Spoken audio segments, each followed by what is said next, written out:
Riches come from niches.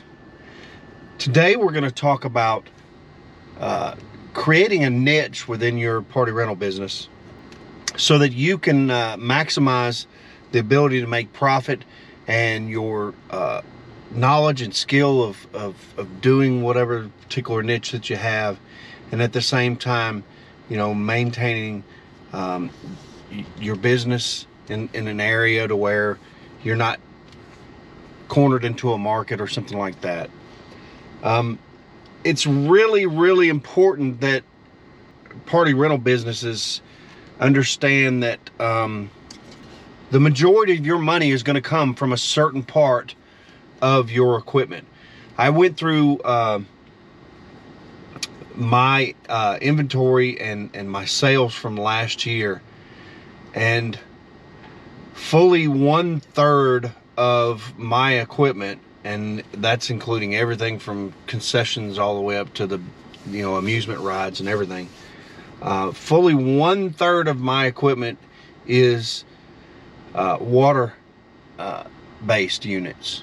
Now I'm in the South, and we have a 8, 9, 10 month season, and to be frank with you, water units are our bread and butter, and we understand that. But when I looked and saw the actual sales, fully 1/2 of my revenue came out of that 1/3 of the equipment. So it's not only being used, but it's being overused compared to all the other stuff. But I can't count the number of times that I went and stepped out of my niche and into other units, trying to expand, or just because I saw something that I liked or I thought that was neat, or whatever the point was. And the problem that you run into with that is that you quickly get in a situation where you're taking away from your niche items, either through revenue or through manpower or whatever, and you're replacing it with something that is taking a little more, or it's taking more time, or it's taking more effort, or it's more effort and time to get the sale for that. When a customer rents from you, and you rent a water slide to them, and they have 10 people at their party, and they say, "Hey, where'd they get that from?" And they say, "You got it from this guy." What happens is that you've marketed those particular items in that group. You have not marketed pony rides, so it becomes very, very difficult just in the day-to-day operations for you to get out there, if you're water slide heavy, and to do pony rides. I don't do pony rides, by the way. But that's a prime example of going outside of your niche and trying to expand into something that may be in your area of expertise, but is outside of the niche that is making you money. And it's going to require you to get a lot of equipment, and it's going to require you to get a lot of training and a lot of help that you normally wouldn't have with water slides. And honestly, the money that you're going to make off of it is proportionately smaller from doing the work that you should have just put into more water slides. Some other things that kind of shocked me about the situation that I had on, there was probably 17 weekends. Now again, I have 47 water units. 47 water units. There were 17 weekends last year that I was 100% booked. That would have meant that if anyone else called, I turned them away, and I did on every single weekend. If I'm shooting for 20 rentals, it doesn't take much to realize that those 17 weekends I could have literally added more units to, and rented more water slides or more units that I was renting before. Especially if you're talking about units that cross over, the wet dry units. If you're looking at water slides that are specifically water units, this can be an issue. But if you're looking at water units that can cross over into dry units or combo units that can either go wet or dry or whatever, those kind of units really should be the core of what you're looking at. And that's not, that's not a secret in the industry or anything, but you do need to understand, you're going to have a desire to kind of spread your wings and go out and get something else. Maybe it's a Duncan booth. Maybe it's, an amusement ride. Maybe it's, some kind of game or something like that. Just remember that all of those things are not going to make you the money that your prime units are going to be. This is most important when you're small. When you've only got 5 units or even 10 units, and you're devoting some of your efforts and some of your resources towards other things, you're going to create a situation where you're taking away from the ability for you to grow, because you're spreading into something that is outside of your niche. 10 water slides is guaranteed in Georgia or Alabama or Tennessee or Florida or Texas or any of the southern states, anywhere that you're gonna, South Carolina, anywhere that you're gonna get 8, 9, 10 months out of a season. That's where you're going to go. Well, how do you grow beyond your niche? The answer to that is that first you fill the niche. Okay, go as far as you need to go to do it. Now, I'm going to tell you, 47 water slides totally booked out on 17 different weekends. You get sick and tired of water slides quick. You get sick and tired of trudging through mud. You get sick and tired of cleaning them. You get sick and tired of, people leaving water on and they're filling full of water. You get tired of, it goes on and on and on. But that's where the money is at. That's where the money's at. So one half of you is saying, I don't want to do this anymore. I want to do something else where I can make some more money and I don't have to worry about, getting muddy and all this other stuff. And then the other side of you is saying, this is where you're making your money at. You need to go make your money. So if you're small into medium, stick with your niche. Don't go outside your niche. Now, if you need to go outside of your niche, this is how you do it. Find somebody that's outside of your niche and use them until you get to the point to where you're making enough rentals for it to be worth your while. And you will know that because you'll know how much it costs for the unit and how many rentals you're going to get and how much you're charging for the rentals. And if the numbers don't add up, then you're way off. Just keep using that other person, and hey, see if you can't get cut in to where if every time you book it for them, they give you a kickback. That would be better than trying to go out and buy something that you're only getting a couple rentals off of, and it's taking away from the stuff that's going to make you money. If you're going to grow, you have to do that. Now, you need to determine how big you want to be,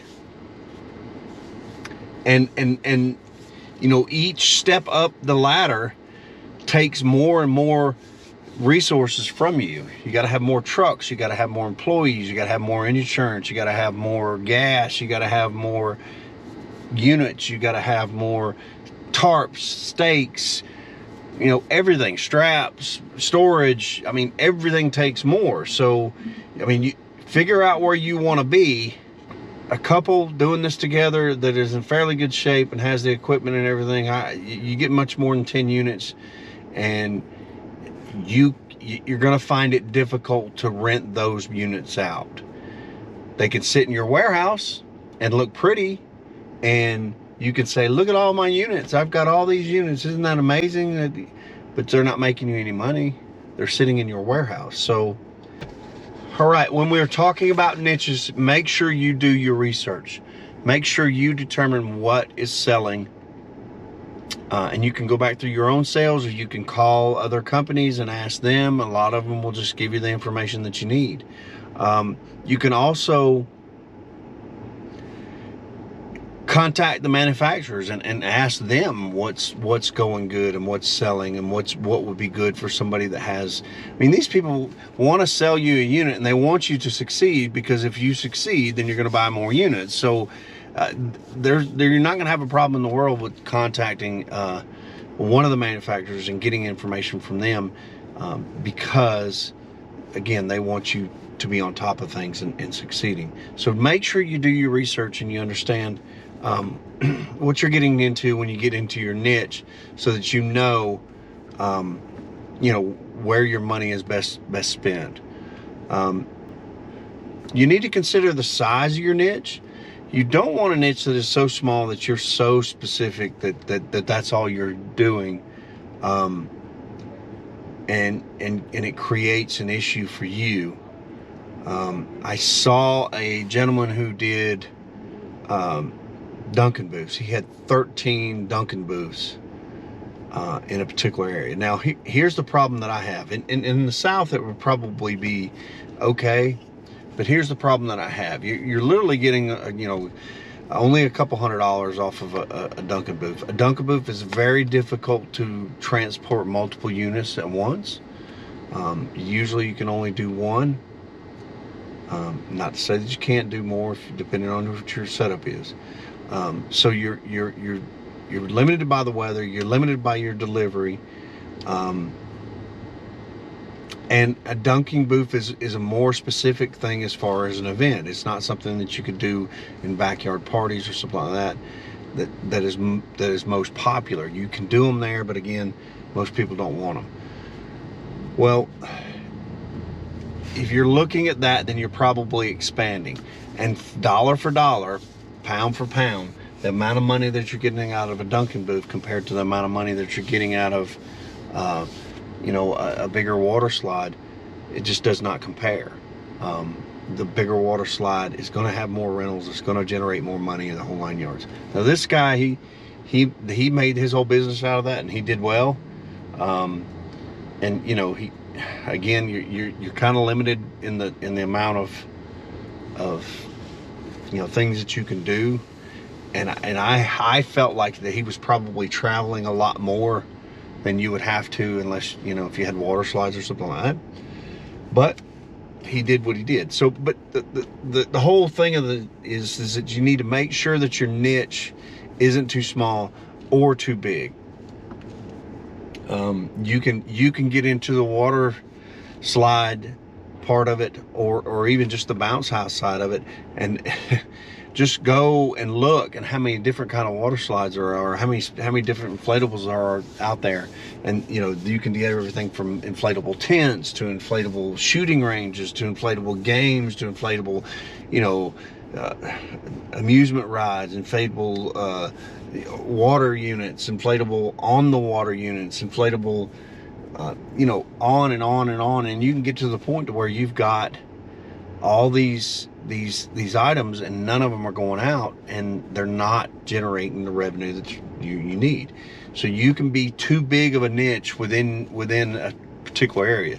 If you just go out and buy haphazardly and just whatever you can get your hands on, inflatables, you're just not going to make the money. And I remember that I had bought, early in my career, I bought some used units, and they literally went out once or twice total. And that's a lot of money that you put out and you don't get back. So you need to kind of watch that and make sure that you're on top of that. The versatility of a unit, again, we kind of touched on this with the combo units and the wet units that can be used dry in the whole 9 yards. Keep in mind the versatility of the unit so that your niche can be expanded.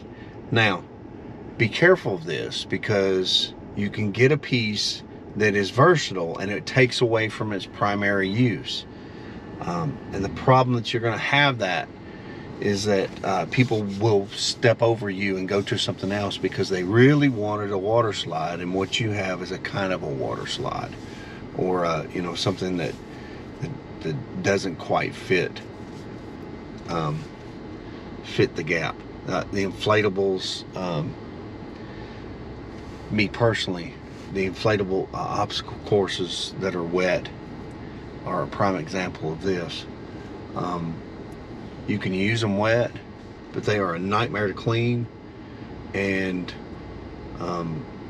again, because the kids are getting on and off and tracking mud through and the whole 9 yards, it creates a situation where you tell everyone that this is a water unit, but they see a dry unit and they don't rent it as a water unit.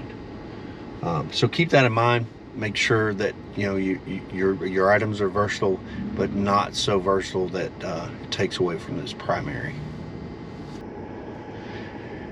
When you're buying equipment, buy quality equipment. It is so much better to spend a little bit extra and get that equipment that comes from a reputable company that is manufactured the way that it should be and is not going to fall apart.